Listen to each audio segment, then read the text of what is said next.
67세 강도현이라는 남자가 있었습니다. 그는 평생을 성실하게 살아온 화물차 기사였죠. 퇴직금과 대출을 합쳐 총 6억 4천만 원을 동해안 리조트에 투자했습니다. 하지만 그 리조트는 결국 경매에서 단돈 900만 원에 낙찰되었습니다. 6억이 넘는 돈이 900만 원이 되어버린 겁니다. 그는 텅 빈 거실에 앉아 경매 공지를 읽으며 손을 떨어뜨렸습니다. 몇 달 전까지만 해도 노후를 책임질 꿈의 투자라고 믿었던 것이 이제는 휴지보다 못한 종이가 되어 그의 손에 쥐어져 있었습니다. 이 충격적인 이야기가 궁금하시다면 구독과 좋아요 부탁드립니다. 도현은 거실 소파에 앉아 경매 결과 통지서를 내려다보고 있었습니다. 대출 2억 8천만 원의 이자는 이미 몇 개월째 연체 중이었고 휴대폰은 하루에도 몇 번씩 독촉 문자로 울려댔습니다. 그는 손으로 얼굴을 감싸 쥐며 중얼거렸습니다. 내가 80살이 되어도 이 빚을 갚을 수 있을까? 그의 목소리는 떨리고 있었습니다. 옆방에서는 아내가 훌쩍이는 소리가 들려왔습니다. 그녀는 남편을 원망하지 않으려 애쓰고 있었지만 한숨과 눈물을 숨길 수는 없었습니다. 도현이 처음 동해안을 마주한 건 1992년 여름이었습니다. 당시 그는 화물차 회사의 막내 기사였죠. 8월이면 배차표는 온통 동해안 휴가지 코스로 가득 찼습니다. 해운대도 속초도 아닌 당시 폭발적으로 떠오르던 해변, 청해리 해변이었습니다. 해변 앞 도로는 늘 만차였습니다. 수백 미터에 걸쳐 이어지는 호텔 간판들, 버스에서 내리자마자 코를 찌르는 튀김 냄새, 밤마다 불꽃처럼 번쩍이던 나이트클럽의 네온사인들이 그곳을 가득 채우고 있었습니다. 도현은 화물차 운전대를 잡고 그 불빛들을 바라보며 확신했습니다. 여긴 절대 망하지 않는다. 이곳 땅 한 줌만 있어도 굶어 죽지는 않겠구나. 그때는 28살이었습니다. 젊고 순진한 청년이었던 그는 그 화려한 불빛들이 영원할 거라고 믿었습니다. 그건 그의 첫 번째 착각이었습니다. 하지만 그는 그때 그걸 알 수 없었습니다. 그저 언젠가 여기에 발 붙일 수 있기를 꿈꾸며 화물차 운전대를 잡고 전국을 누볐을 뿐이었습니다. 2023년 12월 도현은 드디어 정년퇴직을 했습니다. 40년 가까이 화물차를 몰았던 그에게 퇴직은 자유였지만 동시에 공허함이기도 했습니다. 아침에 눈을 떠도 갈 곳이 없었습니다. 운전대를 잡지 않는 손은 어색했고 시간은 너무 천천히 흘렀습니다. 그는 하루 종일 TV를 보며 시간을 보냈습니다. 그러던 어느 날 뉴스에서 한 문장이 그의 귀를 파고들었습니다.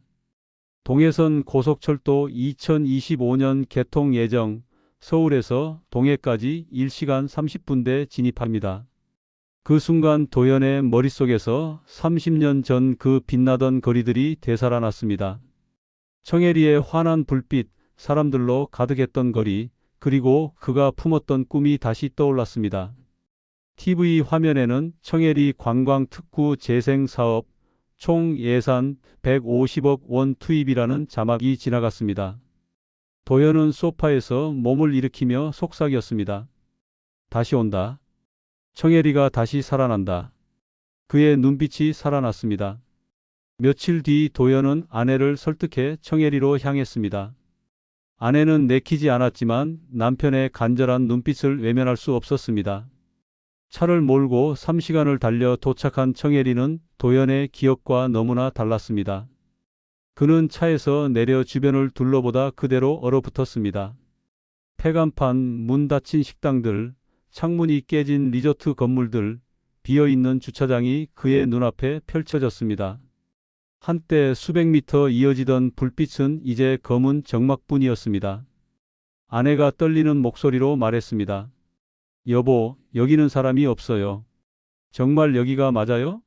도현은 대답하지 못했습니다. 그의 가슴 속에서 무언가가 무너지는 소리가 들렸습니다. 하지만 그때 폐허들 사이에서 유일하게 하얗게 빛나는 신축 건물 하나가 그의 눈에 들어왔습니다. 청해리 프리미엄 힐링 온천 리조트 그랜드 오픈이라는 현수막이 바람에 펄럭이고 있었습니다. 그 아래에는 월 수익 보장, 연 수익률 12%라는 문구가 선명했습니다. 그 문구가 도연의 마음을 파고들었습니다. 도연은 아내의 손을 잡고 리조트 안으로 들어갔습니다. 상담실은 호텔 로비처럼 화려했습니다. 대리석 바닥, 가죽 소파, 벽에 걸린 거대한 모니터에는 완공 예상도가 계속 재생되고 있었습니다. 전담 실장이라는 사람이 환한 미소로 그들을 맞이했습니다. 실장은 태블릿을 꺼내 들며 말했습니다. 선생님, 지금은 모두가 불안해하죠. 그래서 지금이 기회입니다. 남들이 두려워할 때 투자하는 사람이 결국 승리합니다.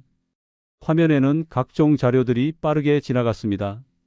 지자체 재생사업 150억 원 투입, 고속철 개통 시 서울 청해리 간 1시간 30분 단축, 케이블카 재건축 촉감도 5년간 예상 월 수익표가 차례로 나타났습니다. 실장은 유창하게 설명을 이어갔습니다. 객실 하나 분양가가 1억 6천만 원입니다. 하지만 대출이 1억까지 나오니까 실투자금은 6천만 원만 있으면 됩니다. 월 수익이 150만 원에서 180만 원 사이니까 대출 이자 내고도 남습니다. 게다가 5년 뒤에는 객실 가격이 2배 이상 오를 겁니다. 도연의 눈이 흔들렸습니다. 옆에서 아내가 작게 그의 옷소매를 잡아당겼지만 그는 그 손을 무시했습니다. 그의 머릿속에는 온통 숫자들 뿐이었습니다. 퇴직금 2억 4천만 원, 대출 1억, 추가 대출 1억 8천, 합치면 6억 4천. 월 수익 150만 원이면 1년에 1,800만 원, 5년이면 9천만 원. 대출 이자를 빼도 남는다. 그리고 5년 뒤 객실 가격이 오르면 되팔 수 있다. 그는 생각했습니다. 나도 이젠 이런 기회 하나쯤 있어도 되지 않나? 평생 남 밑에서 일만 했는데 이제는 내 자산이 나를 위해 일하게 할 수 있다. 아내가 작은 목소리로 말했습니다. 여보, 다시 생각해봐요. 너무 큰 돈이잖아요. 도연은 아내의 손을 꽉 잡으며 말했습니다. 여보, 이게 마지막 기회야. 고속철 들어오면 땅값 다 오른다고. 지자체에서 150억이나 투자하는데 망할 리가 없어. 아내는 더 이상 말하지 못했습니다. 남편의 눈빛이 너무 간절했기 때문입니다. 그녀는 그저 한숨만 내쉴 뿐이었습니다. 도연은 결국 계약서에 서명했습니다. 퇴직금 대부분인 2억 4천만 원을 포함해 여러 은행에서 대출을 받아 총 6억 4천만 원을 투자했습니다. 계약서를 받아든 순간 그는 떨렸습니다. 두려움이 아니라 기대감 때문이었습니다. 드디어 나도 자산가가 되는구나. 월 150만 원씩 들어오면 여유롭게 살 수 있어. 여행도 가고 손주들 용돈도 넉넉히 줄 수 있어. 그는 그렇게 믿었습니다. 하지만 현실은 그의 기대와 정반대로 흘러갔습니다.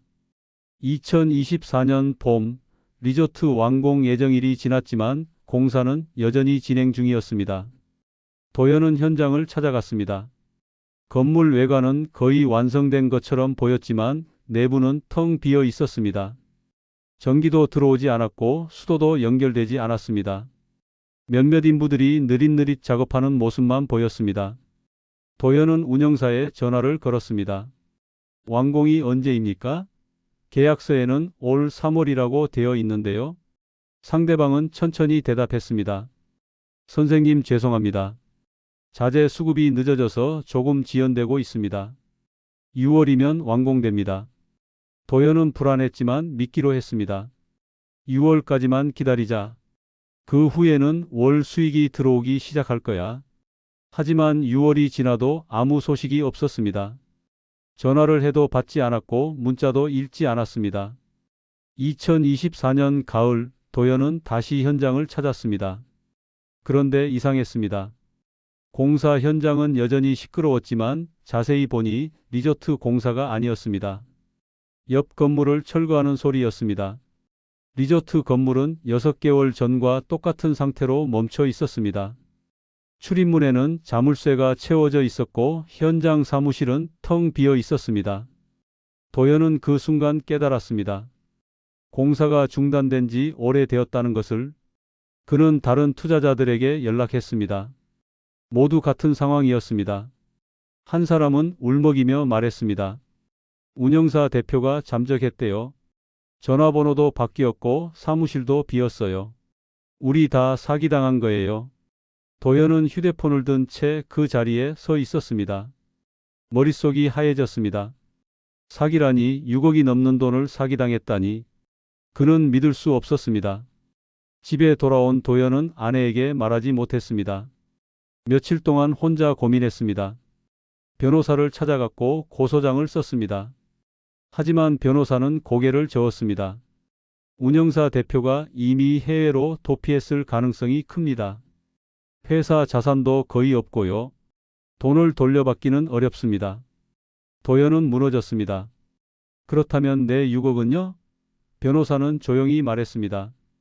리조트 객실에 대한 소유권은 있으시니 경매로 넘어가게 될 겁니다. 그나마 일부라도 회수하실 수 있을 거예요. 2025년 봄 리조트 객실들이 경매에 나왔습니다. 도현의 객실도 포함되어 있었습니다. 그는 경매 사이트를 매일 확인했습니다. 감정가는 3억 원으로 책정되었습니다. 그는 희망을 품었습니다. 3억이면 대출 2억 8천을 갚고도 2천만 원이 남는다. 그것만이라도 건지자. 하지만 현실은 잔인했습니다. 경매 첫 해는 유찰되었습니다. 아무도 입찰하지 않았습니다. 두 번째도 유찰, 세 번째도 유찰되었습니다. 감정가는 계속 떨어졌습니다. 3억, 2억 4천, 1억 9천, 1억 5천. 그리고 마침내 네 번째 경매에서 누군가 입찰했습니다. 금액은 900만 원이었습니다. 도현이 6억 4천만 원을 들여 산 객실이 900만 원에 낙찰된 것입니다. 그는 경매 결과를 확인하고 휴대폰을 바닥에 떨어뜨렸습니다. 손이 떨려서 쥐고 있을 수가 없었습니다. 내 6억 4천이 900만 원이라니. 평생 일해서 모은 전부인데. 그는 그대로 주저앉았습니다. 아내가 달려왔습니다. 그녀는 남편의 어깨를 붙들고 함께 울었습니다. 어떡해요, 여보? 우리 이제 어떻게 살아요? 도현은 대답할 수 없었습니다. 그저 눈물만 흘렀습니다. 대출 2억 8천만 원은 그대로 남았습니다. 900만 원으로는 이자도 감당할 수 없었습니다. 은행에서는 연일 독촉 전화가 걸려왔습니다. 집을 팔아야 할 상황이 되었습니다. 도현은 자신의 인생을 돌아보았습니다. 21살에 화물차 기사가 되어 67세까지 일했습니다. 비가 오나 눈이 오나 화물차를 몰았습니다. 주말도 없이 일했고 명절에도 배송을 나갔습니다. 자식들 학비를 벌기 위해 밤샘 운행도 마다하지 않았습니다. 그렇게 평생을 일해서 모은 돈이 2억 4천만 원이었습니다. 그리고 그 돈을 단 한 번의 잘못된 선택으로 모두 잃어버렸습니다. 그는 왜 그랬을까 되돌아보았습니다. 1992년 여름에 본 청해리의 화려한 불빛이 그를 속였습니다. 동해안은 영원하다고 믿었습니다. 고속철이 오면 다시 살아날 거라고 믿었습니다. 지자체가 150억을 투자한다니 안전하다고 믿었습니다. 월 수익률 12%라는 숫자에 현혹되었습니다. 그 모든 믿음이 그의 30년 노후를 앗아갔습니다. 도현은 다른 투자자들을 만났습니다. 모두 비슷한 처지였습니다. 한 사람은 퇴직금 전액을 잃었고 또 한 사람은 집을 담보로 대출받아 투자했다가 집까지 잃을 위기에 처했습니다. 70대 노인은 자식들에게 물려줄 유산이라며 투자했다가 오히려 자식들에게 빚을 떠안겼습니다. 그들은 서로를 위로했지만 위로로 현실이 바뀌지는 않았습니다. 도현은 마지막으로 청해리를 찾았습니다. 폐허가 된 리조트 건물 앞에 섰습니다. 건물은 여전히 하얗고 깨끗해 보였지만 안은 텅 비어 있었습니다. 그는 건물을 올려다보며 중얼거렸습니다. 내가 너무 욕심이 많았나? 아니면 너무 순진했나? 평생 성실하게만 살면 되는 줄 알았는데 세상은 그렇게 호락호락하지 않았구나. 바람이 불었습니다. 바닷바람은 여전히 차가웠습니다. 도현은 손을 호주머니에 넣고 해변을 걸었습니다. 30년 전 이곳은 사람들로 북적였습니다. 웃음소리가 넘쳤고 희망이 가득했습니다. 하지만 지금은 아무도 없었습니다. 파도 소리만이 쓸쓸히 울려 퍼졌습니다. 그는 깨달았습니다. 세상에 영원한 것은 없다는 것을, 한때 번영했던 곳도 언젠가는 쇠퇴한다는 것을, 그리고 그 변화의 속도를 읽지 못하면 큰 대가를 치르게 된다는 것을. 도연은 집으로 돌아왔습니다. 아내가 저녁을 차려놓고 기다리고 있었습니다. 그녀는 남편을 원망하지 않았습니다. 다만 조용히 밥을 떠주며 말했습니다. 여보, 우리 그래도 건강하잖아요. 다시 시작할 수 있어요. 도연은 고개를 끄덕였습니다. 하지만 그의 눈에는 여전히 절망이 가득했습니다. 67세의 나이에 2억 8천만 원의 빚을 안고 다시 시작한다는 것이 얼마나 막막한 일인지 그는 너무나 잘 알고 있었습니다. 며칠 뒤 도연은 작은 수첩을 꺼내 들었습니다. 거기에 자신의 이야기를 적기 시작했습니다. 누군가는 자신과 같은 실수를 반복하지 않기를 바라는 마음에서였습니다. 그는 또박또박 글을 썼습니다. 여러분, 저는 이렇게 믿었습니다. 동해안은 영원하다고, 고속철이 오면 다시 살아난다고, 지자체가 투자하니 안전하다고. 그 믿음이 제 30년 노후를 앗아갔습니다. 그는 계속해서 썼습니다. 월 수익률 12%라는 말에 속았습니다. 대출을 받아도 수익으로 갚을 수 있다는 말을 믿었습니다. 5년 뒤 가격이 2배로 오른다는 예측을 의심하지 않았습니다. 지금 생각해보면 모든 게 너무나 의심스러운 말들이었습니다. 하지만 그때는 보이지 않았습니다. 욕심이 눈을 가렸기 때문입니다. 도연은 수첩을 덮으며 마지막 문장을 적었습니다. 제발 저 같은 사람이 또 나오지 않기를 바랍니다. 투자할 때는 욕심보다 의심을 먼저 하십시오. 너무 좋은 조건은 의심해야 합니다. 보장된 수익이란 없습니다. 평생 모은 돈을 한 곳에 몰아넣지 마십시오. 그는 수첩을 가슴에 품었습니다. 그날 밤 도연은 잠을 이루지 못했습니다. 천장을 바라보며 생각했습니다. 내가 만약 그때로 돌아갈 수 있다면 어떻게 할까? TV에서 고속철도 개통 소식을 봤을 때 귀를 막았을까? 아니면 청해리에 갔을 때 폐허를 보고 바로 돌아섰을까? 상담실에서 실장의 말을 들을 때 의심했을까? 아내가 옷소매를 잡아당길 때 그녀의 말을 들었을까? 하지만 모든 가정은 무의미했습니다. 시간은 되돌릴 수 없었으니까요. 새벽이 되어서야 도연은 눈을 감았습니다. 꿈속에서 그는 다시 1992년 여름의 청해리에 서 있었습니다. 화려한 불빛들이 그를 둘러싸고 있었습니다. 하지만 이번에는 그 불빛들이 두렵게 느껴졌습니다. 그는 꿈속에서 소리쳤습니다. 이건 진짜가 아니야. 이 불빛은 언젠가 꺼진다고. 하지만 아무도 그의 말을 듣지 않았습니다. 사람들은 계속해서 웃고 떠들며 그 불빛 속으로 걸어 들어갔습니다.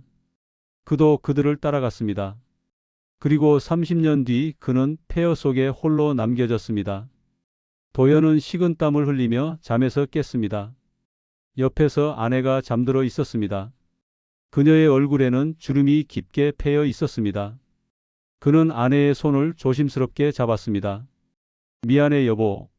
내가 당신을 이 지경으로 만들었어. 그는 마음속으로 속삭였습니다. 아내는 잠결에 남편의 손을 꽉 쥐었습니다. 며칠 뒤 도연은 작은 일자리를 구하러 나갔습니다. 67세의 나이에 다시 일을 시작해야 했습니다. 편의점, 경비, 청소, 배달 등 할 수 있는 일이라면 무엇이든 알아보았습니다. 하지만 쉽지 않았습니다. 나이가 많다는 이유로 거절당하는 일이 많았습니다. 그래도 그는 포기하지 않았습니다. 포기할 수 없었습니다. 2억 8천만 원의 빚이 그를 짓누르고 있었으니까요. 결국 도연은 아파트 경비 일자리를 구했습니다. 월급은 200만 원이었습니다. 대출 이자만 한 달에 250만 원이었습니다. 아내도 일을 나가야 했습니다. 그녀는 식당에서 설거지 일을 시작했습니다. 두 사람의 월급을 합쳐도 이자를 감당하기 빠듯했습니다. 원금은 엄두도 낼 수 없었습니다. 도연은 경비실에 앉아 아파트 입구를 지켰습니다. 젊은 부부들이 손을 잡고 들어오는 모습, 아이들이 뛰어다니는 모습, 퇴근 후 피곤한 얼굴로 돌아오는 사람들을 바라보았습니다. 그는 생각했습니다. 저들도 언젠가 나처럼 될 수 있다는 것을, 한순간의 잘못된 선택이 인생을 송두리째 바꿀 수 있다는 것을 그는 그들에게 말해주고 싶었습니다. 조심하라고, 의심하라고, 욕심내지 말라고. 어느 날 경비실에 한 중년 남자가 찾아왔습니다. 그는 도연에게 부동산 투자 설명회 전단지를 건넸습니다. 고수익 보장, 안전한 투자, 노후 준비 완성이라는 문구가 적혀 있었습니다. 도연은 전단지를 받아들고 한참 동안 바라보았습니다. 그리고 조용히 말했습니다. 저는 관심 없습니다. 남자가 물었습니다. 왜요? 노후 준비하시려면 투자를 하셔야죠. 도연은 쓸쓸하게 웃으며 대답했습니다. 저는 이미 투자를 해봤습니다. 그래서 지금 이 자리에 앉아 있는 겁니다. 남자는 어리둥절한 표정으로 떠났습니다. 도연은 전단지를 쓰레기통에 버렸습니다. 그리고 창밖을 바라보았습니다. 해가 지고 있었습니다. 노을이 아름다웠습니다. 하지만 그에게 그 노을은 더 이상 아름답게 느껴지지 않았습니다. 그저 하루가 또 지나간다는 것, 빚은 여전히 그대로라는 것만이 느껴질 뿐이었습니다. 도연의 이야기는 여기서 끝나지 않습니다. 그는 지금도 경비실에 앉아 있습니다. 매일 아침 일찍 일어나 일터로 향합니다. 아내와 함께 악착같이 돈을 모읍니다. 언젠가는 이 빚을 갚을 수 있을 거라는 희망 하나로 버티고 있습니다. 하지만 그는 알고 있습니다. 그날이 오기까지 얼마나 오랜 시간이 걸릴지, 어쩌면 평생이 걸릴지도 모른다는 것을. 그래도 그는 포기하지 않습니다. 포기할 수 없습니다. 그것이 그가 선택할 수 있는 유일한 길이니까요. 여러분, 도연의 이야기에서 무엇을 느끼셨나요? 그는 특별히 욕심이 많은 사람이 아니었습니다. 다만 노후를 준비하고 싶었을 뿐입니다. 평생 성실하게 일했던 사람이 한 번의 잘못된 판단으로 모든 것을 잃었습니다. 이것은 누구에게나 일어날 수 있는 일입니다. 화려한 광고, 높은 수익률, 안전하다는 보장, 이 모든 것들이 우리를 유혹합니다. 하지만 세상에 공짜는 없습니다. 너무 좋은 조건 뒤에는 항상 함정이 숨어 있습니다. 투자를 할 때는 항상 의심해야 합니다.